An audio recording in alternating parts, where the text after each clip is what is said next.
há ferrolhos, nem portas que se fechem diante da sua voz. Não há doença, nem culpa que fiquem de pé diante de nós. E a tempestade se acalma na voz daquele que tudo criou, pois tua palavra é pura, é escudo para os que nele crê. Salmo 113, versos 5 e 6. Quem é esse Deus que habita nas alturas? Pois ele é tão grande, mas ele é tão grande que tem que curvar a sua cabeça para olhar céus e terra. Paulo diz em Hebreus, no capítulo 12 e no versículo de número 2, que nós devemos estar olhando constantemente para o autor e consumador da nossa fé. Este é Cristo Jesus. Eu conheci uma família, casal de pastores, com um filho na igreja, moleque de 16 anos, preso nas drogas. Uma das coisas mais difíceis que as famílias enfrentam hoje é quando a droga entra dentro da casa. Só quem já teve esse problema se identifica com isso. Só quem já sofreu isso dentro de casa sabe quanto isso é desesperador para uma família. E para um casal de pastores não é diferente. Você que está me ouvindo aí, que está na igreja, acredita que por servir a Deus, a sua família também vai ser serva do Senhor. E nem sempre funciona dessa maneira. Um casal de pastores na igreja, firmes, homem e mulher de Deus, todo dia oravam para que Deus libertasse o seu filho.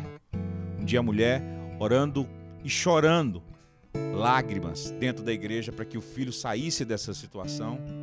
Saiu uma irmã, chinelinho de dedo, porque Deus ainda fala no nosso meio com pessoas simples e humildes. Colocou a mão na cabeça da pastora e do pastor e fez uma oração e profetizou. E essa palavra eu também profetizo para a sua vida que essa irmã deixou. Ela disse: assim diz o Senhor, tiro hoje teu filho das drogas e mudo a vida dele para todo sempre. Quantos de nós que recebemos uma palavra de Deus não queremos essa mudança instantânea, rápida na nossa vida? E muitas das vezes Deus fala conosco, faz uma promessa e parece que nada muda na nossa história. Tenho certeza que talvez você já recebeu uma promessa que veio da parte do Senhor, mas parece que nada mudou na sua vida. Aquela mulher, quando recebeu essa palavra, ela foi toda emocionada para sua casa, crendo nela. Porque a Bíblia diz que nós precisamos acreditar nas promessas do Senhor. Que a nossa fé em Hebreus capítulo 11, 6 vem pelo ouvir e ouvir a palavra. Ela ouviu a palavra, recebeu. Quando chegou em casa, o menino estava mais drogado que nunca.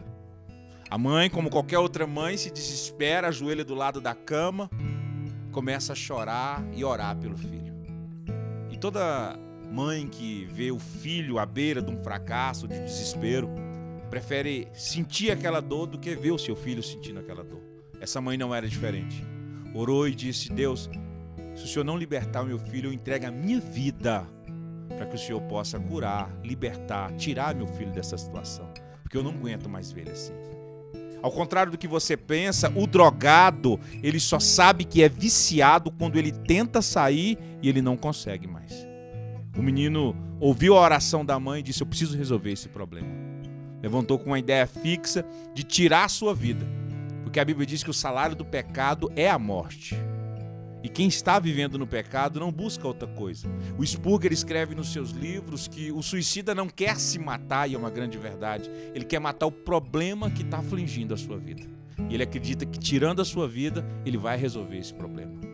O menino entrou com essa ideia fixa que tirando a sua vida, ele resolveria o problema, porque não conseguia vencer o vício que estava sobre a sua vida. Encontra um amigo e começa a usar, e o amigo dá a opção de dizer assim: olha, você tem uma opção para morrer mais rápido. Eu tenho um veneno lá em casa chamado Furadã. Pegue ele, beba, que você vai morrer instantaneamente. Nada suporta. Ele trouxe o veneno, o menino levou para casa. Quando chega em casa, ele ingere o veneno. Ao contrário do que as pessoas pensam, quem bebe veneno tem as piores mortes. Agonizam, São minutos de desespero, de angústia e de dor, porque os órgãos começam a falecer com a pessoa ainda viva e a dor é insuportável. Há relatos de pessoas que, quando bebem veneno, para não gritarem socorro porque querem morrer, mordem na mão que chega a quebrar os ossos da mão e travar a mandíbula. Quando o menino bebeu o veneno, ele se arrependeu.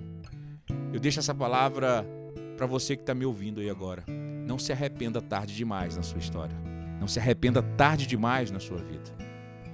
Quando ele bebeu o veneno, ele se arrependeu, sentiu a dor e a agonia da morte.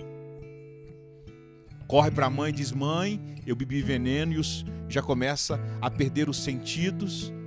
E a mãe se desespera, se angustia. E o único processo de quem bebe veneno, quando é levado para o hospital, é uma lavagem estomacal. O menino é levado para o hospital, é feita a lavagem, e quando termina a lavagem, que sai tudo de dentro do seu organismo, ele sofre uma parada cardíaca, que é o último processo de quem bebe veneno. O médico tenta reanimar, mas o menino morreu. 16 anos. E as promessas de Deus, como fica na nossa história e na nossa vida? Deus nunca deixa de cumprir aquilo que Ele prometeu para a minha vida e para a sua vida. Que você que está me ouvindo agora saiba disso. Não importa a situação que você esteja, Deus tem uma promessa e Ele vai cumprir sobre a sua vida. Quando o médico sai para dar notícia para a família, é o pai que recebe. E ele diz: olha, infelizmente o seu filho morreu. Perdemos ele. O pai não aceita e diz: eu não aceito porque Deus prometeu ontem que ia tirar meu filho dessa situação.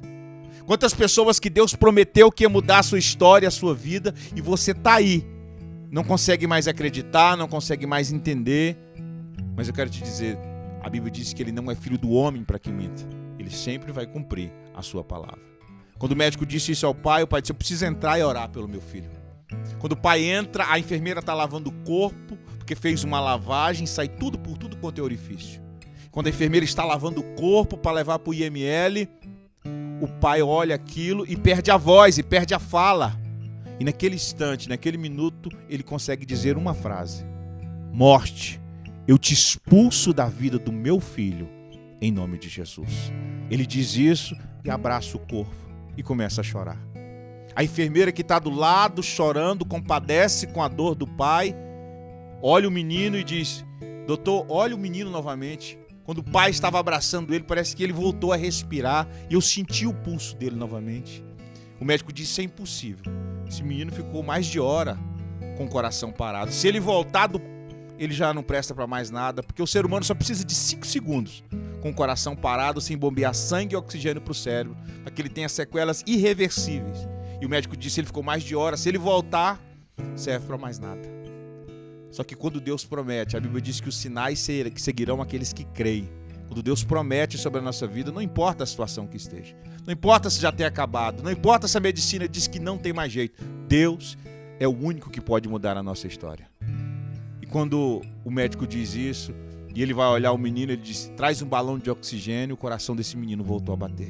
Mas o médico é racional, tenta consolar o pai e dizer: olha, seu filho não vai prestar para mais nada.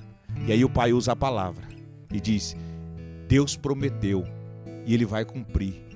E a Bíblia diz: se há sinais, é porque tem poder de Deus sobre a vida do meu filho. E eu creio na mudança e na transformação dele, porque tem promessa. É encaminhado para a UTI, 7 dias em coma. Não tinha mais o que fazer. Naquele instante, naquele minuto, o médico diz: olha, vamos perdê-lo. Não dá mais para recuperar. Vocês têm que despedir do filho. Naquele minuto, naquele instante, a mãe entra para se despedir dentro da UTI e começa a orar. E o Espírito Santo toma de conta daquela mulher. A touca já voou dentro, começa a contaminar o ambiente da UTI. Quando o médico tenta entrar para acalmar a mãe, o pai entra junto. Agora são 2, todos tomados pelo Espírito Santo, pedindo aquilo que Deus tinha prometido para a vida dele. Talvez você está me ouvindo aí agora, está desesperado, precisando que Deus faça algo na sua história. Continue acreditando, porque através desse vídeo Deus pode tocar em você aí agora, em nome de Jesus. Pode mudar a sua história. Continue acreditando e deixe o Espírito Santo te movimentar. Quando eles conseguem acalmar o casal, o menino acorda do coma. E aí ele tenta tirar o aparelho que estava para ele respirar, entubado, e o médico diz, temos que colocar em coma induzido, e a mãe diz, o senhor está lidando com um médico acima do senhor aqui dentro. E naquele minuto, tira-se o tubo, e o menino diz, mãe, pai, me perdoa, eu quero aceitar Jesus e mudar a minha vida. Oportunidades na nossa vida são únicas, elas vão e não voltam mais. Tem pessoas que estão me assistindo, que pode ser a sua última oportunidade. Basta você se entregar para Jesus, onde você estiver aí agora.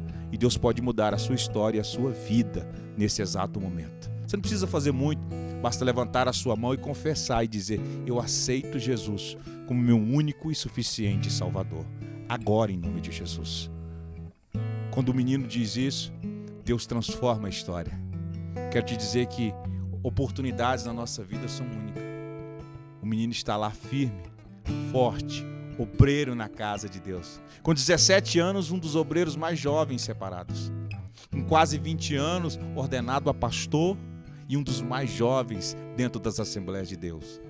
Esse mesmo menino que bebeu veneno e teve morto, com mais de 40 anos, tem a oportunidade de dizer para você que está assistindo que Deus pode mudar a sua história. Eu sou um milagre de Deus. E eu acredito na promessa do Senhor para a minha vida e para a sua vida. Receba em nome de Jesus.